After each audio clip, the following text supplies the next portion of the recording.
भारतीय न्यूज, सीधा, सटीक और निष्पक्ष। नमस्कार, मैं हूं चांद हसन और आप देख रहे हैं भारतीय न्यूज। फटाफट नजर डालते हैं आज की मुख्य खबरों पे। शुरू करते हैं राष्ट्रीय खबरों से। बदलापुर कांड को लेकर पुणे में धरने पर बैठे शरद पवार काली पट्टी बांधकर कर रहे हैं सरकार का विरोध। कोर्ट ने नहीं दी थी बंद की इजाजत।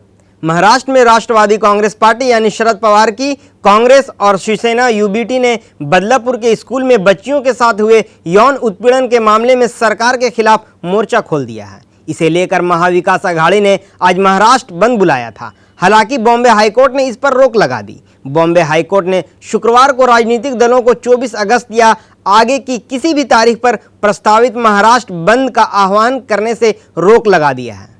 कोर्ट ने कहा था कि इस तरह का विरोध प्रदर्शन की वजह से सामान्य जनजीवन प्रभावित होगा। इसके बाद महाविकास आघाड़ी दलों ने पुणे में धरना दिया। शरद पवार पार्टी के नेताओं और कार्यकर्ताओं के साथ काली पट्टी बांधकर धरने पर बैठ गए हैं। उनके साथ सुप्रिया सुले भी मौजूद है। इस बीच शिवसेना यूबीटी नेता संजय राउत ने कहा कि महिलाओं पर हो रहे अत्याचार का विरोध में आज महाविकास आघाड़ी ने बंद बुलाया था। कोर्ट ने ऐसा न करने को कहा है। हम कोर्ट के फैसले का सम्मान करते हैं, लेकिन हम विरोध प्रदर्शन करेंगे। आरजीकर में अनियमितताओं से जुड़े दस्तावेज एसआईटी ने सीबीआई को सौंपे। संदीप घोष से आज भी पूछताछ होगी। आरजीकर मेडिकल कॉलेज और अस्पताल दुष्कर्म और हत्या मामले में सीबीआई को अहम दस्तावेज सौंप दिए गए हैं। कोलकाता पुलिस के मुताबिक अदालत के आदेश के अनुसार आरजीकर में कथित वित्तीय अनियमितताओं से संबंधित सभी दस्तावेज शुक्रवार को एसआईटी ने सीबीआई को सौंप दिए हैं। इस बीच मेडिकल कॉलेज एवं अस्पताल के पूर्व प्राचार्य doctor Sandeep Ghosh salt lake के सीजीओ कॉम्प्लेक्स स्थित सीबीआई की विशेष अपराध शाखा में पहुंचे हैं। यहां उनसे पूछताछ होगी। बीते 8 दिन से सीबीआई संदीप से पूछताछ कर रही है। अब आपको लेके चलते हैं अंतर्राष्ट्रीय खबरों की ओर। राजनाथ सिंह ने पेंटागन में अमेरिकी रक्षा सचिव के साथ की द्विपक्षीय बातचीत।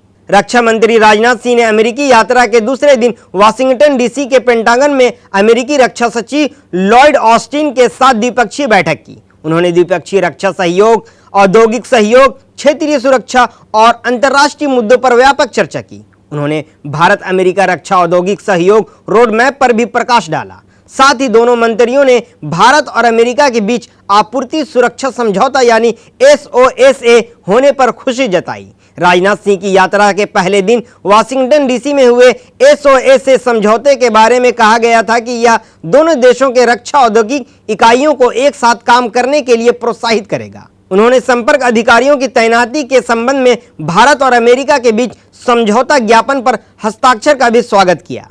भारत इस समझौते के तहत फ्लोरिडा में मुख्यालय विशेष संचालन कमान में पहला संपर्क अधिकारी तैनात करेगा।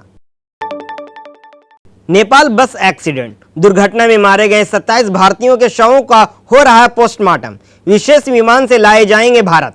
नेपाल बस दुर्घटना में मारे गए 27 भारतीय तीर्थ यात्रियों के शवों का बागमती के एक अस्पताल में पोस्टमार्टम चल रहा है। पोस्टमार्टम के बाद शवों का वायुसेना के विशेष विमान से महाराष्ट्र लाया जाएगा। आपको बता दें कि नेपाल के तनहू जिले के आईना पहाड़ा में दर्दनाक बस हादसा हो गया था। एक भारतीय टूरिस्ट बस हाईवे से करीब 150 मीटर नीचे मासरियांगदी नदी में नीचे जा गिरी थी।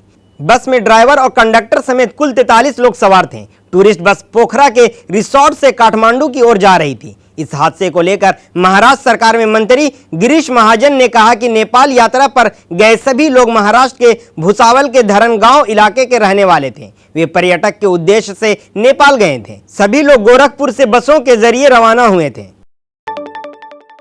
अब खबरें व्यापार जगत से। अमेरिका पहली छमाही में भारत का सबसे बड़ा कारोबारी साझेदार बन गया है, जबकि चीन के साथ सर्वाधिक 41.6 अरब डॉलर का घाटा।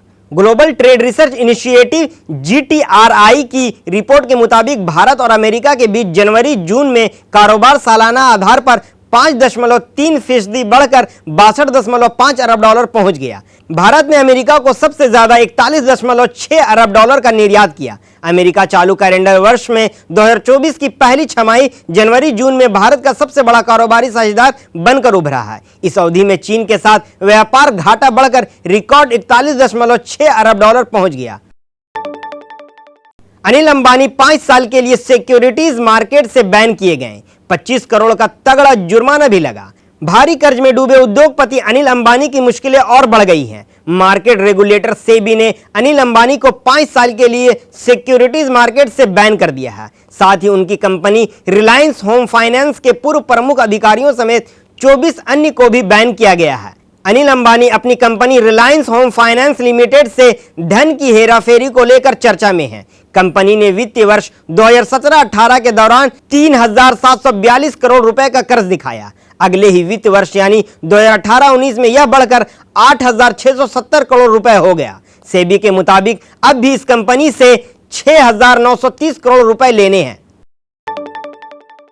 अब खबरें खेल जगत से। भारतीय टीम के गब्बर ने क्रिकेट को कहा अलविदा। भावुक संदेश में बोले, दिल में भारत के लिए खेलने का सुकून। भारतीय क्रिकेट टीम के धाकड़ बल्लेबाज शिखर धवन ने अंतर्राष्ट्रीय क्रिकेट से संन्यास का ऐलान कर दिया है। उन्होंने सोशल मीडिया प्लेटफॉर्म एक्स पर घरेलू और अंतर्राष्ट्रीय क्रिकेट को अलविदा कहा। 37 साल के इस खिलाड़ी ने 2010 में भारत के लिए डेब्यू किया था। अपने 13 साल के करियर में वह 34 टेस्ट, 167 वनडे और 68 टी20 मैच भारत के लिए खेले। धवन ने 10 दिसंबर 2022 को अपना आखिरी अंतर्राष्ट्रीय मुकाबला बांग्लादेश के खिलाफ खेला था। वनडे प्रारूप का यह मुकाबला चटगांव में खेला गया था। इस मैच में धवन महज 3 रन बना पाए थे। इसी तरह धवन ने अपना आखिरी टी20 मैच कोलंबो में 29 जुलाई 2021 को श्रीलंका में खेला था। इस मैच में वे खाता भी नहीं खोल पाए थे। धवन ने अपना आखिरी टेस्ट सितंबर 2018 में इंग्लैंड के खिलाफ ओवल में खेला था। इस मैच की दोनों पारियों में 3 और 1 रन बनाए थे। संन्यास का ऐलान करते हुए धवन ने अपने परिवार, दोस्तों, कोच व बीसीसीआई और डीडीसीए को शुक्रिया अदा किया। जय शाह की जगह कौन होगा बीसीसीआई का नया सचिव? हाल ही में आईसीसी के मौजूदा चेयरमैन ग्रेग बार्कले ने 30 नवंबर को अपना कार्यकाल समाप्त होने के बाद खुद को आईसीसी अध्यक्ष की दौड़ से अलग कर लिया था, जिसके बाद शाह को अगले 3 सालों के लिए आईसीसी अध्यक्ष की जिम्मेदारी सौंपी गई। भारतीय क्रिकेट कंट्रोल बोर्ड यानी बीसीसीआई के सचिव जय शाह के आईसीसी चेयरमैन बनने के बाद अब ये अटकलें तेजी से चल रही हैं कि अगला बीसीसीआई सचिव कौन होगा। अगले बीसीसीआई सचिव को लेकर आधिकारिक रूप से कोई बयान सामने नहीं आया है, लेकिन नामांकन दाखिल करने की अंतिम तिथि 27 अगस्त है। राजीव शुक्ला, आशीष शेलार या कोई नया नाम, कौन ले सकता है जय शाह की जगह? प्रमुख दावेदारी की बात करें तो राजीव शुक्ला, आशीष शेलार, अरुण धूमल जैसे नाम अगले बीसीसीआई सचिव के रूप में हो सकते हैं। इस खबर के लिए जानकारी जुटाए थे सोफिया ने। फिलहाल के लिए बस इतना ही। अन्य सभी बड़ी खबरों के लिए देखते रहें भारती न्यूज और भारती न्यूज को लाइक, शेयर और सब्सक्राइब करना ना भूलें। धन्यवाद।